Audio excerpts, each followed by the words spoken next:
You've probably never heard of this game, but trust me, it's one of the best tycoon games you've been missing.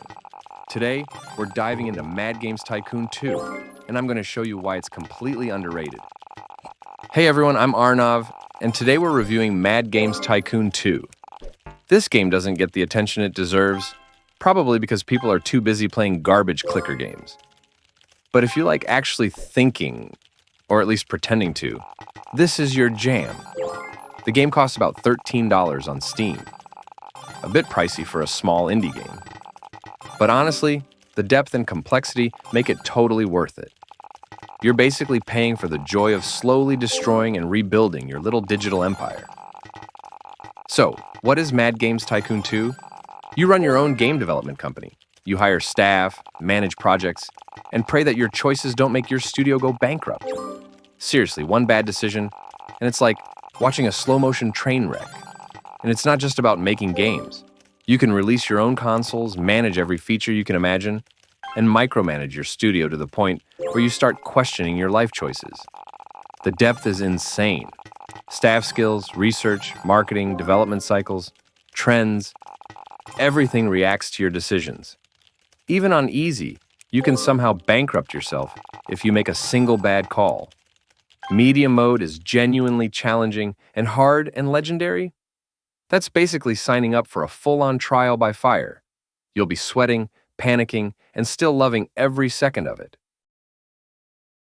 Now, this is where Mad Games Tycoon 2 really separates the amateurs from the professionals. You're not just making games anymore. You can remaster old classics, take a game no one remembers and turn it into a modern hit. You can release ports on new platforms. You can even buy other game IPs, turning your studio into a mini gaming conglomerate. And yes, you can go full Hollywood by buying movie licenses and making tie-in games. Talk about versatility. You can act as a publisher, supporting other developers' games, or be the big-shot game company that everyone envies. Want to make an MMO? You can do that. Free-to-play, subscription-based, microtransactions for days. The game lets you explore every revenue model imaginable. You can sell your IPs, buy other companies, merge studios. Basically, become a corporate overlord in pixel form. It's insane how many layers of business management are packed in here. One minute you're designing a fantasy RPG, the next you're negotiating licensing deals for a zombie franchise you just bought. Staff management suddenly becomes crucial, not just for making games, but for running your publishing empire. Marketing campaigns, development costs, platform selection, all of it matters.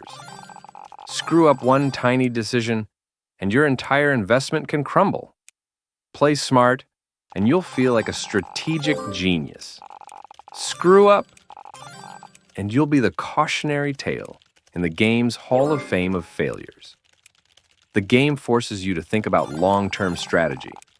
When you buy IPs, you're not just looking at short-term profits. You're planning a decade of content, expansions, and spin-offs.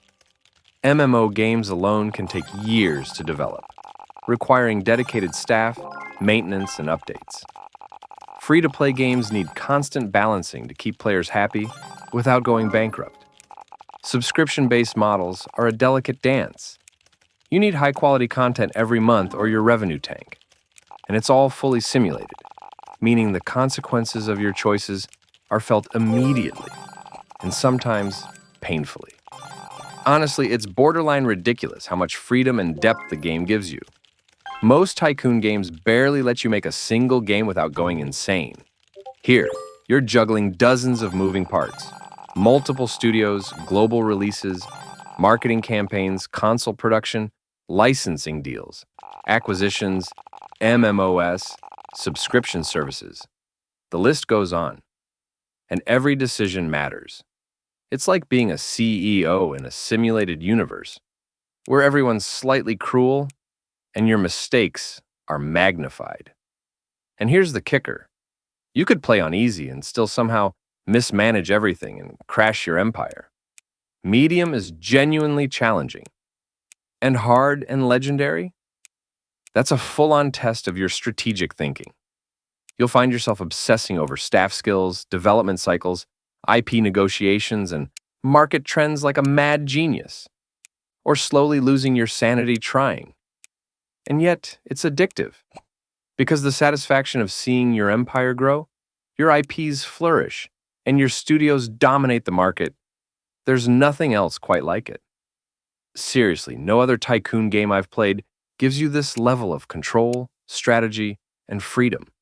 You can literally live out your most ambitious corporate fantasies, while also watching how a single mistake can cascade into catastrophic failure. It's brutal, it's deep, and it's ridiculously satisfying. Every player who spends time with this game discovers something new, something to master, exploit, or survive. That's why Mad Games Tycoon 2 isn't just underrated, it's criminally overlooked. At this point, you're probably wondering, why isn't everyone playing this game? Honestly, I don't know. Maybe people are too busy playing cookie clickers or pretending their mobile puzzle games are deep. Mad Games Tycoon 2 has all the depth, strategy, and chaos you could ever want in a tycoon game. And yet, it's quietly sitting in the shadows, waiting for players who actually want to think or suffer gloriously at the hands of their own decisions. The satisfaction of turning a tiny studio into a multi-billion-dollar empire, releasing blockbuster games, buying IPs, running your own consoles, it's unmatched. And the game doesn't hold your hand. There's no constant tutorial nannying, no endless pop-ups telling you what to do next.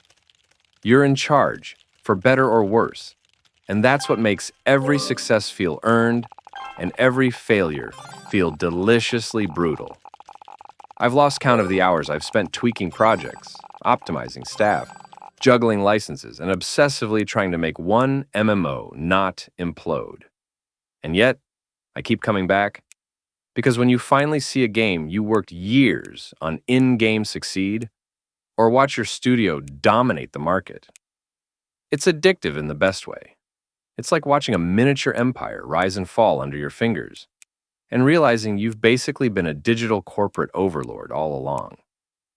So yes, Mad Games Tycoon 2 is underrated. It's complex, deep, unforgiving, and hilarious in its own way. If you like strategy, tycoon games, or just want to watch a tiny studio grow into a massive empire, this game deserves your attention. Ignore it, and you're missing out on one of the most satisfying tycoon experiences out there. And also, a healthy dose of controlled chaos. Honestly, play it, fail spectacularly, laugh at your mistakes, and then try again. That's the Mad Games Tycoon 2 experience in a nutshell. And hey, if you thought this was wild, wait until I dive into the multiplayer side of Mad Games Tycoon 2. Trust me, it's absolute chaos, and I'll be covering that in the next video. Make sure to subscribe if you want more reviews of underrated games you probably haven't heard of. You don't want to miss it.